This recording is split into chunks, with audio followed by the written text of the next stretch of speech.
Pronto, Bom, cheguei. então, como nós Agora falamos, todo mundo desliga. a gente viu na última aula lascívia, tá certo?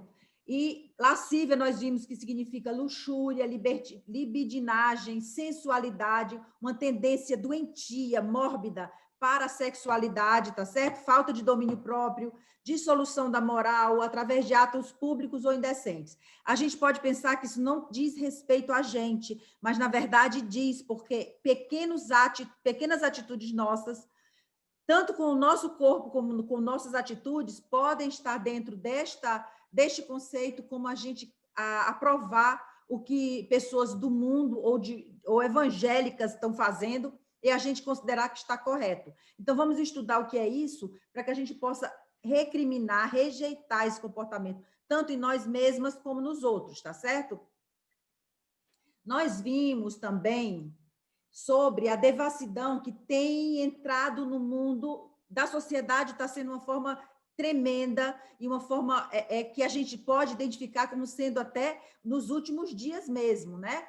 Mas essa devassidão tem entrado no meio evangélico, porque o meio evangélico ele está com as portas abertas para o mundanismo. A gente hoje não pode dizer que nada é proibido. A Bíblia está se amoldando aos conceitos do modernismo e da devassidão, para que a gente possa estar de acordo com o mundo, a gente está deixando que o mundo entre na igreja, tá certo?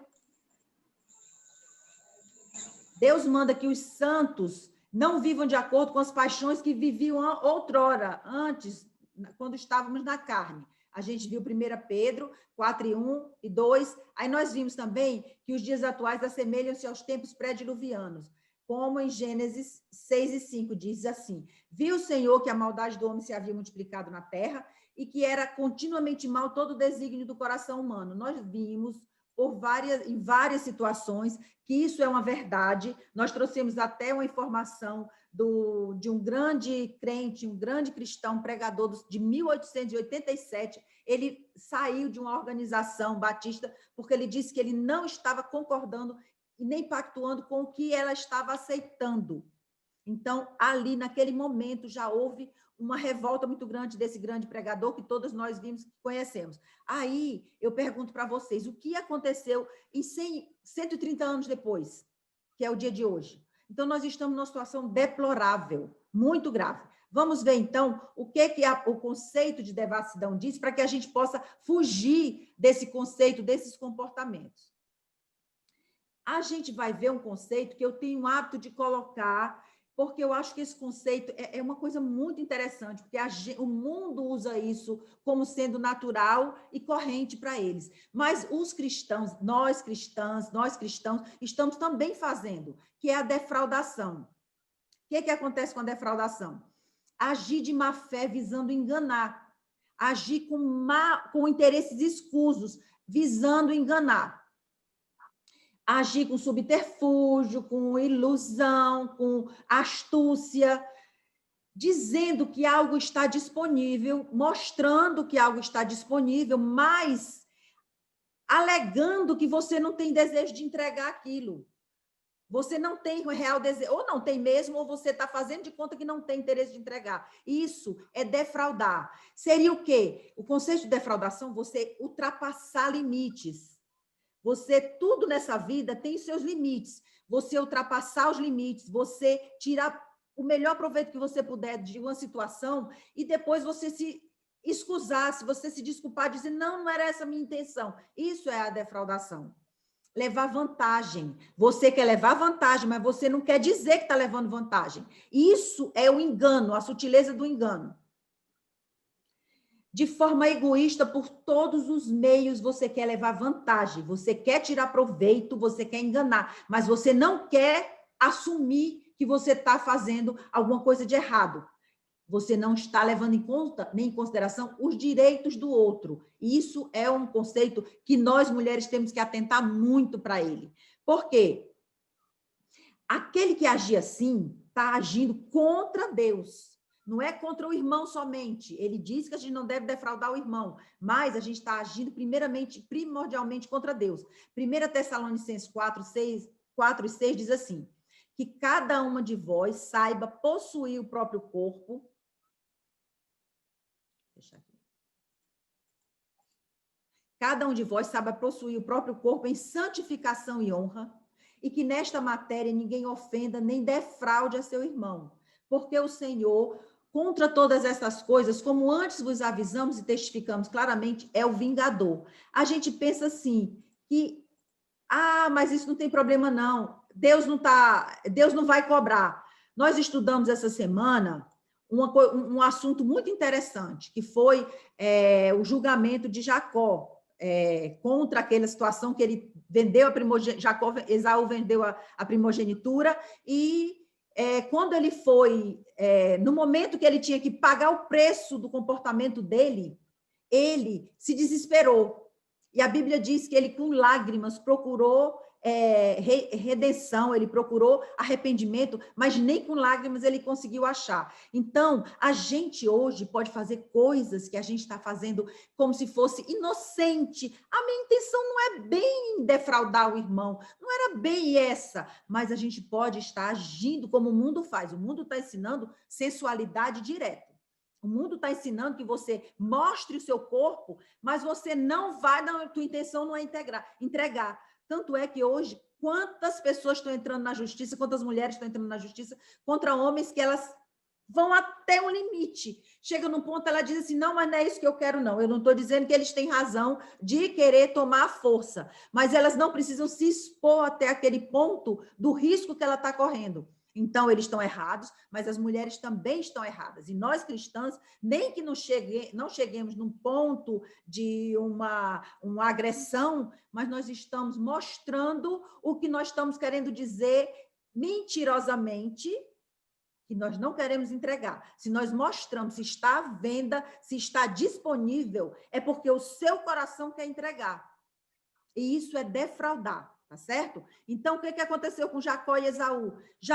Esaú não fez a mínima questão de um direito, de uma bênção de Deus. Ele desprezou, a Bíblia que diz que ele desprezou o direito dele. Mas o que aconteceu? Depois, ele quis dizer que ele foi enganado. Então, a gente nós não devemos ser como Esaú. A Bíblia diz lá em Hebreus, que não haja nenhum de vós profano que possa profanar a aliança com Deus e depois, querendo se arrepender, na verdade, não vai conseguir arrependimento, porque, na realidade, aquilo foi do coração dele, ele queria fazer aquilo, não tem como ele dizer que ele não queria, porque ele queria fazer, aí na hora que ele tem que pagar o preço daquilo, aí existe choro, como diz a palavra de Deus, muitos dirão naquele dia, Senhor, Senhor, nós comíamos na tua presença, eu acredito que é a Santa Ceia. Nós fazíamos milagres, muitas igrejas estão fazendo milagres, fazendo coisas assim espantosas, mas Jesus vai dizer para eles, nunca vos conheci.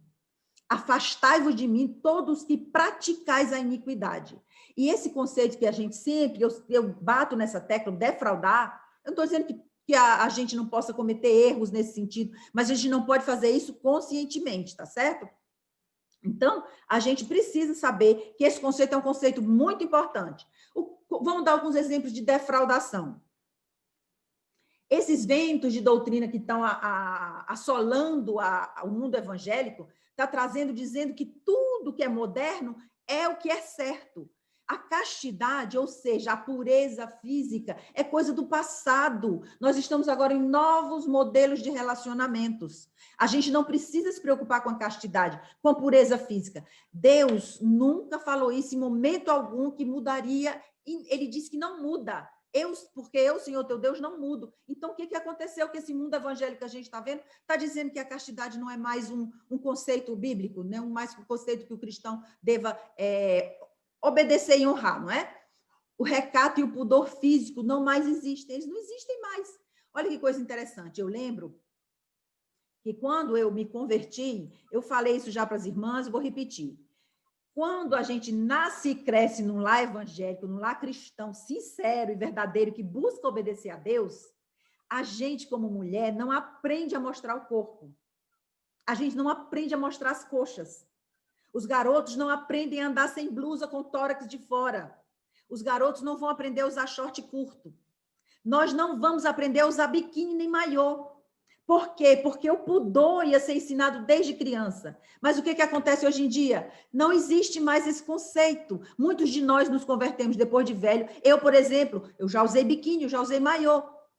Biquíni, principalmente. Eu pergunto para vocês, hoje, Deus me reprogramou, como Ele reprogramou muitas de nós, para a gente ter pudor do corpo. Hoje, se eu estou em casa com a roupa mais à vontade, se chegar um irmão, eu corro para trocar de roupa, como vocês fazem isso. Mas as nossas meninas precisam aprender isso também. As coxas da menina, elas são sensuais, sim. As coxas de uma mulher são sensuais, assim como o homem também não tem que estar exibindo as dele. A gente vê um cristão que você considera como um cristão firmado, ele com um short bem curtinho, com perna de fora. Não é uma coisa agradável de se ver. E isso, ele está dizendo que ele está expondo aquela mercadoria, aquele corpo à venda. É isso que o mundo está fazendo. Ele está expondo o corpo à venda. E depois ele está querendo dizer que não vai entregar. Na realidade, eles estão entregando deliberadamente, liberalmente, mas muitos depois vão dizer que não estão querendo entregar. Então, a gente precisa compreender que o recato e o pudor físico, eles não mais existem na sociedade como uma sociedade impura que não obedece às coisas de Deus. Mas o recato e o pudor físico, eles precisam existir sim. Eles precisam existir no mundo cristão. É possível usufruir todos os prazeres sem responsabilidade. É outro conceito também. Um conceito que o mundo trouxe para dentro da igreja. Não é possível usufruir prazeres sexuais, sensuais, sem responsabilidade. Não é possível. Isso é pecado. Aí as pessoas estão dizendo o quê? Isso pode. Na incredulidade, na impiedade, muitos de nós fizemos isso porque a gente não conhecia a Deus. Mas a partir do momento que você diz que conhece a Deus, que você diz que quer ir para o céu, que você diz que creu que o Filho de Deus morreu por você, os prazeres físicos, eles só são permitidos depois do casamento. Antes do casamento, é proibido por Deus. Em momento algum você vê ninguém namorando aos beijos e aos abraços dentro da Bíblia. Então, quando a gente vê um conceito desse de hoje, que namorar pode, namora nas igrejas, é assim. Eu já vi igreja que parecia a dança das cadeiras. Sério mesmo. Parecia a dança das cadeiras. Você fica rodando com o namorado, rodando. O mesmo namorado namorava com 2, 3. Que é isso, gente? Onde é que nós estamos obedecendo a palavra de Deus nisso?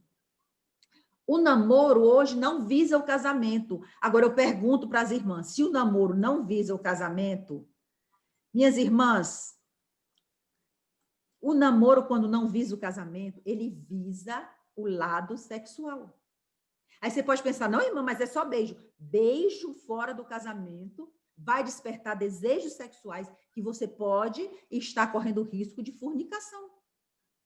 Abraços apertados, ficar com um garoto, mesmo que seja irmão da igreja, abraçado, de braço dado, ele é despertar os instintos sexuais e sensuais de uma garota e de um garoto que eles podem cair em fornicação. Aí eu pergunto para vocês, isso é permitido por Deus? Se alguém achar um versículo na Bíblia que diz que isso é permitido, Deus diz que não pode. Se você ficar abrasado, é com desejo intenso no seu coração. Ele diz que se alguém não se controla, se você está vivendo abrasado, com aquele desejo de namorar, de beijar, de agarrar, você case. É isso que a Bíblia diz, porque casar pode. E dentro do casamento, Deus diz que é permitido que o casal tenha intimidade, mas fora não. Mas o mundo está dizendo o quê? Meninas de 11, 12, 13 anos, todas estão tendo intimidade, todas estão indo para o namoro, para a descoberta física, e isso não ajuda o casamento em nada. Não ajuda o casamento. Não ajuda que aquele casal vai dar certo quando eles tiverem um papel passado, porque eles tiveram intimidade antes do casamento. Em momento algum, a gente está vendo, a gente viu aquelas estatísticas, a desgraça aumentando a cada dia, não é? O conceito da verdade absoluta, que é a palavra de Deus, mudou. Ele está totalmente negligenciado. Hoje, os evangelhos pragmáticos, o que é um evangelho pragmático? O evangelho pragmático é aquele que diz: a experiência vai ditar o teu comportamento e a tua concepção de vida, a tua experiência prática. Então, hoje, o que acontece com as igrejas modernas? Pode namorar com quem quiser, tem intimidade, pode até se relacionar fisicamente. Por quê? Porque isso é a prática, isso é o que está acontecendo no mundo. Então, você pode fazer. Hoje eu estava, coincidentemente, assistindo Alguém já ouviu, acho que vocês já ouviram falar num homem que chama Caio Fábio. Ele estava falando coisas tão, verbalizando palavras de tão baixo, a forma como ele falou foi de um baixo nível tão grande que eu fico pensando como é que essa pessoa disse um dia que é cristão, que acredita. Sabe que ele disse o quê? O rapaz que estava entrevistando a ele, olhou para ele e estavam falando sobre o dilúvio. Aí ele disse para esse rapaz entrevistador, o Gentili, aquele Danilo Gentili, ele disse para esse entrevistador que algumas pessoas escaparam no dilúvio. Aí o Gentili, que é um ímpio, uma pessoa que não crê na Bíblia, olhou e falou assim, mas a Bíblia não diz que não escapou ninguém, só aquelas pessoas da arca. Sabe o que ele disse? Explicando coisas infinitas por pessoas finitas. Vocês entenderam o que ele quis dizer? Que a Bíblia são pessoas finitas que escreveram para conseguir dizer coisas infinitas. Isso é verdade? Não. A Bíblia foi inspirada por Deus. Homens santos falaram da parte de Deus. Isso é inspiração. Não falaram só uma ideia, não. Falaram palavra por palavra. A palavra de Deus, Jesus não disse assim, até que tudo se cumpra, nenhuma palavra, nenhuma frase cairá da Bíblia. Foi isso que Jesus disse? Nenhuma frase ou nenhuma palavra cairá da Bíblia, ou nenhum livro cairá da Bíblia. Foi isso que Jesus disse? Não. Ele disse, nenhum tio, nenhum acento vai passar, porque Jesus confirmou ali que a palavra de Deus é total, plenamente inspirada. Tudo que está escrito ali foi Deus que quis que tivesse escrito para o nosso ensino, para o nosso conhecimento. E esse homem estava dizendo que eram homens finitos, homens humanos falando de uma coisa divina, e ele estava mentindo. Isso é o pragmatismo, está chegando não só na parte prática, realmente, como na parte doutrinária, teológica. Lembra que eu falei para vocês que primeiro muda o conceito da palavra de Deus, depois o mundo vem entrando. Olha o que acontece. Eles abraçam o conceito secular de relativismo. Tudo é relativo. Ah, irmã, não, eu não penso assim, irmã. Quem diz isso para mim, eu vou lhe dizer, eu posso até continuar conversando com a irmã ou com o irmão que diz isso para mim, mas aquele irmão e aquela irmã, para mim, eu já sei que não me acrescenta em nada. Porque tudo é relativo, exceto a palavra de Deus. Ela não é relativa, ela não muda. O nosso Deus não muda, por isso que nós podemos confiar nele. Porque se ele mudasse, a gente não poderia confiar nele, porque ele ia mudar ao bel prazer. Mas não, ele não muda, não existe relativismo na palavra de Deus. A gente pode não compreender, tem um assunto que a gente discute porque a gente não compreende. Não estou dizendo que a gente não possa discordar, por exemplo, da situação que viveu Jacó e Esaú, a gente discute, conversa, mas a partir do momento que você diz assim, não, a Bíblia não quis dizer isso, não, a Bíblia não disse isso, aí eu já digo, opa, para mim, deu. Porque a Bíblia, para mim, Jesus disse que era o quê? Jesus é o verbo de Deus, ele é a palavra de Deus, ele é a Bíblia. Se o Deus que me salvou é a própria palavra, como é que eu posso olhar para a palavra e dizer, mas não foi bem isso que Deus quis dizer? Então, a gente tem que entender que não existe relativismo, não existe pragmatismo na Bíblia. A Bíblia é perfeita, ela não precisa ser melhorada por ninguém. Aí eu pergunto para vocês, será que é lícito essa exposição exagerada de braços, pernas, costas, barriga, biquínis, as meninas com shorts curtos? Minhas irmãs, está na moda? Eu pergunto para vocês, a gente pode usar porque está na moda? Aí eu pergunto mais, qual moda? Qual é a moda? De que moda é essa que nós estamos falando? A do mundo incrédulo, não é? Se é do mundo incrédulo, não é a nossa moda. Então, todo mundo usa. Quem que usa? Os ímpios que não conhecem a Deus? As ímpias que não conhecem a Deus? Então, a gente pode ter certeza que o que o mundo acha que para ele é bom e é correto, não é isso que vai ditar o nosso comportamento e o nosso pensamento. O que é que Deus diz desses costumes? Vamos ver o que é que ele diz? Eu quero que as irmãs que estiverem com Bíblia aberta, enquanto a gente está lendo, vá lá nesse texto e confirme, marque pelo menos com a caneta para depois confirmar. Levítico 18:30 diz assim, portanto, guardareis a obrigação que tendes para comigo, não praticando nenhum dos costumes abomináveis que se praticaram antes de vós, e não vos contaminareis com eles. Eu sou o Senhor vosso Deus.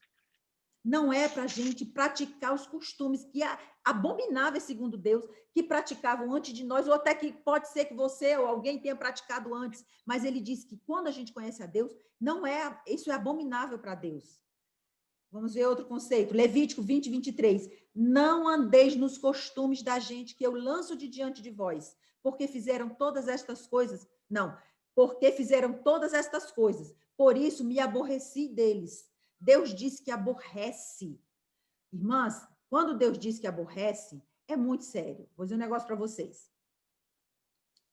Lá em Apocalipse, tem uma igreja que Jesus diz assim: porque não é frio nem quente. Porque os frios Deus abomina, Deus enoja. E os quentes, que no sentido de que você está dentro do fogo mesmo, da palavra de Deus ali, do fervor, ele diz que ele está a ponto de vomitar. Já pensou Deus vomitando a gente? Deus dizendo que quer vomitar a gente. Porque a gente está andando nos costumes do mundo ímpio. Dizendo que é crente dentro da igreja, mas com a lascívia tomando conta do nosso coração, tomando conta do nosso vestir, do nosso falar, do nosso ver. Irmãs, o que eu estou querendo dizer com vocês não é que a gente é perfeito, não. Eu estou querendo dizer que a gente tem que lutar contra isso. Se a gente luta, Deus vai ver a nossa luta. O que ele diz sobre as tentações? Resistir o diabo e ele fugirá de vós. Da mesma forma, eu coloco aqui, não tem nesse versículo, mas resiste às tuas próprias tentações, que elas vão fugir de ti. Luta. Eu falei exemplo para vocês, uma coisa bem banal, simples, mas, por exemplo, se a gente vê televisão, vê novela, está preocupada com alguma coisa de um filme ruim, se a gente for ler a Bíblia, eu pelo menos usei essa tática e deu muito certo. Eu vou ler a Bíblia tanto quanto eu estou vendo a história do filme. A gente não lê. No instante, a gente fica bem claro que a gente está dando mais atenção para as coisas do mundo. Então, a gente precisa reconhecer que o que a gente está fazendo é abominação para Deus. Se for abominação, tá certo? Ele diz, por isso que se aborreceu deles. 1 João 2,15 diz o quê? Não ameis o mundo, nem as coisas que há no mundo. Se alguém amar o mundo, o amor do Pai não está nele. Irmãs, eu vou lhe ser sincera. Eu gosto de coisas bonitas, de me vestir bem, de comprar roupas bonitas. Eu sei que todo mundo gosta. E mulher, então, nós somos muito suscetíveis a isso. Mas, irmãs, não olhe para a moda do mundo, não. Olhe para a moda do mundo só se ela for agradável aos olhos de Deus. Aí a gente deve realmente fazer o que a moda do mundo está ditando. Mas se ela está sendo abominável a Deus, se Deus vai recriminar, a gente não deve realmente olhar para as coisas do mundo, tá certo? Muitos asseverarão que Deus vê o interior e não o exterior. Aí eu pergunto para vocês. Nosso tempo, como sempre, já está acabando. Eu não sei se eu falo demais ou se tem coisa demais para falar. Mas, olha, muitas pessoas vão alegar, mas, irmã, Deus vê o interior, Deus não vê o exterior. Então, eu queria que as irmãs ficassem com esse assunto para sexta que vem. Irmã, vou dizer um negócio para vocês, eu não estou correndo, eu não vou correr. Eu falo rápido, mas eu não vou correr com o tema nem com o assunto. Eu quero que as irmãs fiquem essa semana inteira pensando, Deus vê o interior, não vê o exterior. Não é isso que esses cristãos de hoje falam? É ou não é? Quem já ouviu essa frase, faz assim para mim. Quem já ouviu essa frase? Eu já ouvi. Todo mundo já ouviu. Então, eu queria que vocês trouxessem para a primeira parte da nossa lição, da nossa encontro da sexta que vem, alguma posição. Por favor, procurem, mostrem que vocês estão tentando realmente se aproximar das coisas de Deus. Alguma posição sobre esse tema. Deus, eles alegam que Deus vê o exterior e não vê o interior. Deus vê... Não é isso não. Eles dizem assim, mas Deus vê o exterior. Então, vamos achar um versículo na Bíblia que mostre que isso, porque eu já vou dizer de cara, isso é uma mentira. Deus não vê só o exterior, não. Deus vê primeiro o interior. E ele vê o exterior. Tá certo? Por que eu sei que a Bíblia... Eu estou afirmando para vocês, eu vou trazer sexta-feira. Deus vê o que está dentro do coração da gente. E ele vê o exterior. Eu tenho um versículo, eu vou trazer para vocês, não está nem no estudo, me veio à mente agora esse versículo, eu vou falar para vocês, tá certo? Eu queria que vocês trouxessem sexta-feira um exemplo, um versículo que mostre que Deus não vê só o exterior, ele vê o interior das pessoas. Eu quero, então, deixar conosco essa lição e esse tema para a sexta que vem. E lá a gente continua falando sobre esse assunto, tá certo? Eu vou pedir à irmã Fátima, por favor, que abra o microfone e faça uma oração encerrando a nossa reunião de hoje.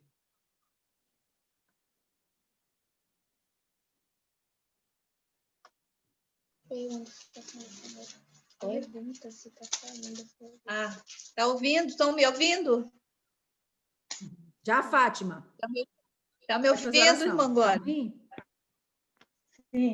Fátima? Estão me ouvindo? Estão me ouvindo? Está ouvindo? Não. Então vamos pedir outra pessoa para fazer uma oração? Patrícia, você pode fazer uma oração? Você me ouve? Não. Então eu vou fazer uma oração. Vocês estão me ouvindo, né? Vou fazer uma oração, tá bem? Fátima, está conseguindo falar? Não. Eu estou falando, tá ouvindo? Ninguém escuta.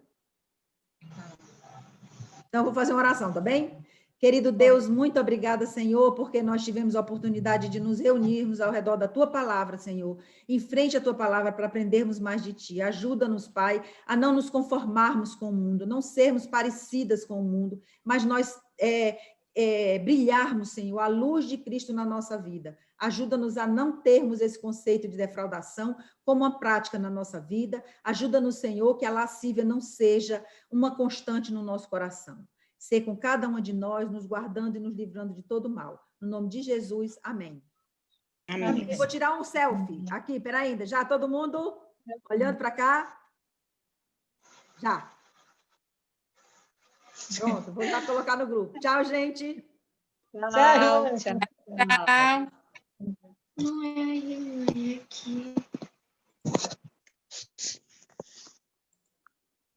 Tchau, irmã.